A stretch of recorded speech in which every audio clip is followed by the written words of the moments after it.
C'est une découverte fondamentale pour l'environnement et pour la planète.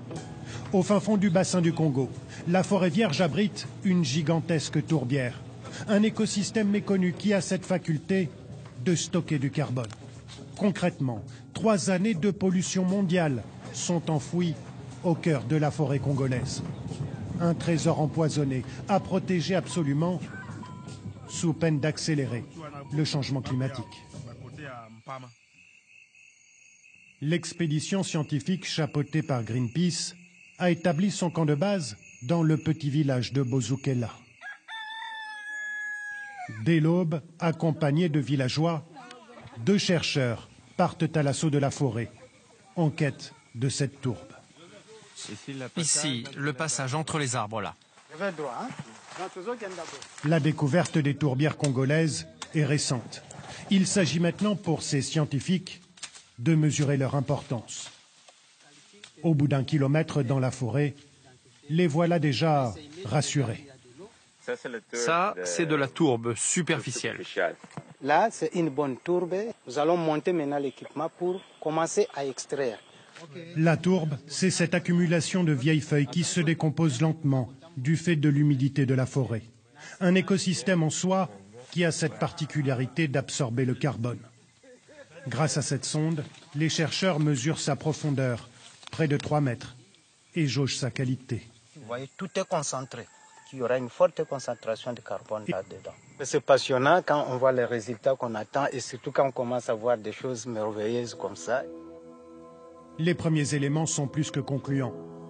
Tout porte à croire que les prévisions des scientifiques sont exactes. Le bassin du Congo abrite la plus grande zone de tourbière au monde, sur plus de 145 000 km², plus grande que l'Angleterre. Un puits de carbone, un des poumons de la planète, mais aussi potentiellement une bombe à retardement. Les tourbières, elles nous aident, parce qu'elles retirent du carbone de notre atmosphère. Donc, si on les protège, elles nous aident à réduire les effets néfastes sur le changement climatique. Mais au contraire, si on les détruit, ça amplifiera le changement climatique. Sans forêt, pas de tourbière, d'où la nécessité absolue de la protéger. Or, au Congo, la forêt, c'est d'abord une ressource exploitée. Le bois est coupé puis vendu. On peut le voir tout le long du fleuve.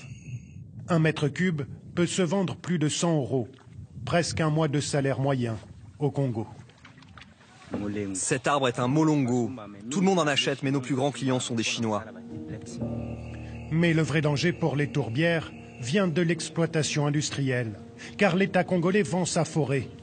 Voici la carte des concessions d'ores et déjà accordées. Une partie, celle qui se remplit de rouge, empiète déjà sur les tourbières. Théoriquement, l'attribution de nouvelles concessions forestières est suspendue depuis 2002. Mais 3 permis viennent d'être accordés à des entreprises chinoises, dont 2 se trouvent, elles aussi, sur les tourbières. Un problème de gouvernance dans le pays, dans tous les secteurs, et les secteurs forestiers est l'un des plus corrompus dans le pays.